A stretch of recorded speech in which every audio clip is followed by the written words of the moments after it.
Orang sakit itu wajib Jumatan enggak? Enggak. Tapi kalau Jumatan 40 sakit semua itu Jumatannya sah enggak? Sah. Berarti Jumatan bisa sah oleh orang yang sebetulnya enggak wajib. Dados niki niku nggih kula akhir-akhir niki secara amdan niku memperbanyak. Saya ulang lagi akhir-akhir ini kula secara amdan secara sengaja sering memperbanyak naskah sing ngangsalaken Jumatan teng satu kampung binaan ya, sing jumlahnya itu dunal arba'in. Yang jumlah penduduknya itu tidak sampai pinten 40. Niki penting saya utarakan dan sebetulnya juga nanti nggak jauh-jauh dari apa yang pernah diyakini ya, diyakini oleh kitab Fathul Mu'in. Beliau mengutip pendapat Imam Bulkini bahwa kalau ada satu kampung yang jumlah penduduknya tidak sampai berapa 40, kampung itu ya boleh Jumatan meskipun nggak sampai berapa 40. Ini mukaddimah ya. Saya sering diberi pertanyaan begini. Saya punya teman, dia di pedalaman Kalimantan. Dulu sekolah itu ora tau munggah, gak tau munggah ya pemenang ranking munggah pernah naik. Tapi bagus barokahnya begitu, dia itu ikut kerja di pedalaman Kalimantan. Kalau dulu disebut illegal logging, jadi dia ya pokoknya manfaatkan kayu hutan. Mungkin oleh negara disebut maling, tapi kalau oleh santri ya manfaat rahmati pangeran. Dulu. Singkat cerita itu, dia karena santri, dia ada Jumatan itu tidak enak. Mau Jumatan nggak sampai 40, juga tidak mustautin. Singkat cerita dia tanya saya, zaman itu masih pakai surat. Dia sebetulnya masih setengah-setengah ingat kalau di Mu'in di Bakrib itu harusnya sholat duhur. Kalau nggak sampai 40 kan sholat nopo duhuran, mereka sholat duhur. Tapi masyarakat yang di situ, yang gelem sholat, yang mau sholat itu menolak. Alasannya, Pak Kiai, Jumat kok duhur. Kalau Jumat ya Jumatan, Jumat kok duhur. Mereka tidak mau. Terus saya bilang, ya sudah Jumatan saja kata saya gitu. Jumatan saja kata saya gitu. Ya terus Jumatan sampai sekarang.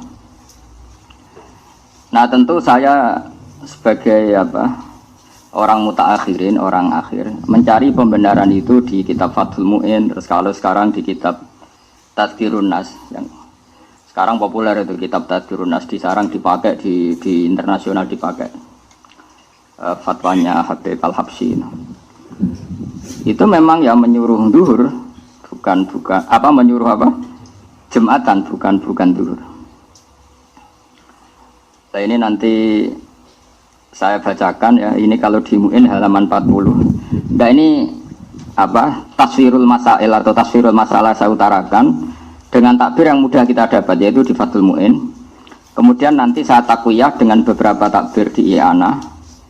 Dan di kitab-kitab sekarang yang dikarang oleh orang-orang yang minna, yaitu ahli sunnah wal jamaah, dan di ACC oleh ulama-ulama kita yang masih hidup. Ini kalau yang di Mu'in itu ikut qauluhu bi arba'ina, halaman 40 yang qauluhu bi arba'ina.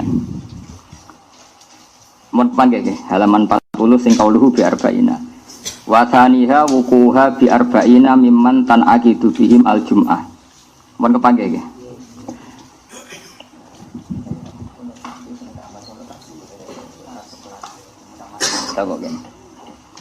Ini kiai tak kongkon kalah tuh.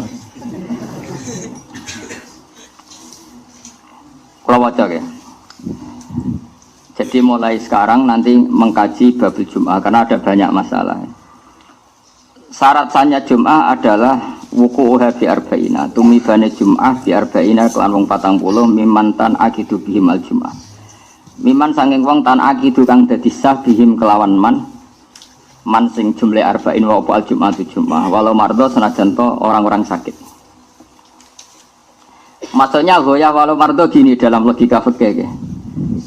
Jum'atan itu disahkan oleh orang yang wajib apa disahkan oleh orang yang enggak wajib? Ndak yang rada eling-eling tau ngaji, santri pedotan lah pokoknya rada eling. Yang bisa mengesahkan Jumatan tuh yang wajib Jumatan, apa yang sunnah Jumatan. Nah, itu kriminalis sampean ngaji rahatam itu kasus. Karena sekarang orang sakit itu wajib Jumatan ndak? Ndak. Makanya di sini disebut walau mardo jadi goyah walau mardo. Meskipun orang 40 itu semuanya sakit, yang harusnya berstatus tidak wajib Jumatan. Ya, malah deh. Sekarang mungkin yang alim tenan.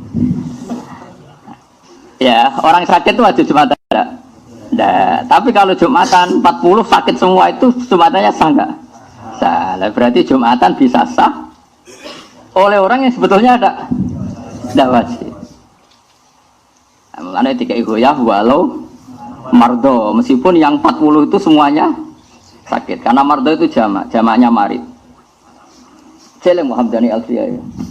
Fa'la li wasfin ka qatilin wa zamin. Jadi maridin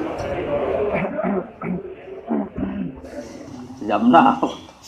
Fa'la itu alimaan saya kunu minkum napa? Mardo. Mardo itu maknanya orang-orang yang sakit.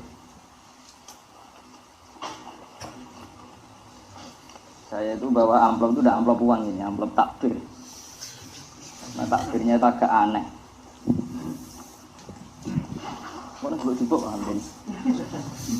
Aku sibuk kayak orang alim maksudnya. Roy duit ini us parah, mana? Sudah saya ulang lagi. Jumat itu ada beberapa hukum yang unik ya. Saya ulang lagi ya. Jumatan itu bisa sah, itu normalnya kan orang yang bisa mengesahkan apa? Jumat. Tapi di sini dikatakan walau mardo, meskipun mereka orang sakit. Padahal dalam status hukumnya orang sakit itu ada wajib apa? Jumatan. Suamin humlan iku setengah sangking al arbaun al imamu te imam. Nah, sekarang misalnya gini, walau kanu umpama ana sapa ahlul jum'ah iku arba'ina 40 fakot, pas 40. Wa fihi lan khali iku ing dalam arba'in umiyun te wong umi wahidun kang siji aw aksaru to welake. Qasara kang pepeko taksir lho. Qasara kang pepeko sapa umi fit ta'allumi ing dalam belajar lam tasih mongko rasa apa jum'atuhum Jumatane arba'in mergo libut lani salatihi krana batale salate umi sing qasara fit ta'lim. Berarti dihitung fayang kusuna mongko dianggap kurang sapa al arba'un. Jadi kalau orang 40 pas, kok salah satu itu batal, balik batalnya karena ngentut, atau diantara mereka ada umi yang nggak mau belajar Quran, kemudian bacanya itu salah, dan dia ketika salah punya kesempatan belajar tapi tidak mau apa? Belajar namanya qasara apa? Fit ta'allum, dia pepeko ya. Pepeko itu disalahkan syariat, maka itu juga nggak sah. Tapi wa amma idza lam yuqassir al ummiyu fit ta'allum fatasih al jum'ah kama jazama bi syekhuna fi syarhil ubab al irsyad. Ketika orang umi itu tidak taksir fit ta'allum fatasihha muqaddadisah apa al jum'atu jum'ah kama jazama bi syekhuna fi syarhil ubab wal irsyadi, sebagaimana keputusan syekhuna yaitu Ibnu Hajar dalam dua syarah, yaitu syarah kitab ubab dan syarahnya kitab apa? Al irsyad. Tabaan di majazama bi syekhu fi syarhil Semakala fi syarhil minhad la farqa huna baina ayuqassira al-ummi fi ta'allum wa alla yuqassira. Wal farqu bainahuma ghairu qawiyyin. Tapi kata Ibnu Hajar dalam syarah minhad, cek ummi ta'allum cek ora, cek taksir cek ora padha rasae. Intah. Walau naqasu fiha batalat aw fi khutbatin lam yuhsab ruknun fu ila hala naqsihim li adami samaihim lah. Nah, sekarang masalah khutbah saya terangkan ya. Sekarang misalnya khotib itu khutbah, itu syaratnya mendengarkan orang 40, apa orang 40 itu dengar? Enggak, syarat wajibnya itu memperdengarkan, apa orang 40 benar-benar dengar? Tenang ini latihan cerdas ya. Yang wajib itu memperdengarkan, apa orang 40 harus dengar? Yakin? Isma, bicara so. Ini kiai tapi untuk dereng untuk sertifikat. Enggak meyakinkan. Kalau isma Dulu itu yang termasuk jadi masalah besar zaman abahnya Sayyid Muhammad Sayyid Alawi itu masyhur. Apakah boleh khutbah pakai mic seperti ini? Karena yang didengarkan mustami'in itu suara mic bukan suara kiai. Justru dengan pakai mic itu kan lon-lon. Kalau pakai mic banter kan kayak wong perang. Sekarang yang didengar orang-orang itu suara mic apa suara Pak Kiai? Pak Kiai, enggak. Ketika orang khutbah dengan mic itu suaranya rindih apa enggak? Pelan enggak? Pelan. Lalu yang jauh kok dengar itu karena apa? Mic itu yang didengar suara kiai apa suaranya mic? Aku loh. Kok dake kan?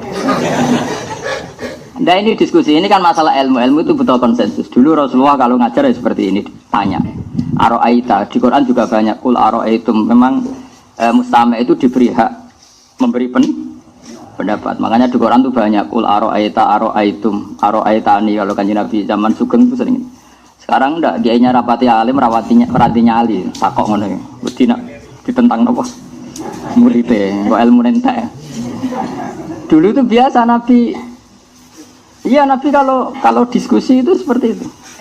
Ya kadang dibantah karena misalnya masyhur al-qatil wal maqtul finnar. Yang membunuh maupun yang dibunuh sama-sama di neraka. Sahabat ya usul. Cara sakniki mensomasi.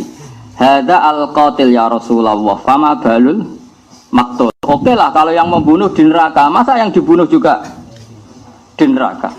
Mereka yang mensomasi, padahal Rasulullah yang ngendikan. Tapi Nabi kan nggak mungkin kehabisan ilmu, ya tenang saja. Sampai disomasi ya taqabbalallahu minna minkum. Terus Nabi ngendikan innahu kana harison ala qatli sahibi. Sebetulnya ketika sesama muslim duel tarung, semuanya mentalnya qatil. Dua orang muslim duel tarung sama-sama bawa pedang, itu semuanya mentalnya qatil. Yang maktul nasibnya sial saja dia terbunuh. Tapi sebenarnya yang maktul ini kan karena nasib, mentalnya qatil enggak? Ya setiap dua orang muslim duel itu mentalnya kan pembunuh semua. Ya enggak? Ya mentalnya kan pembunuh semua.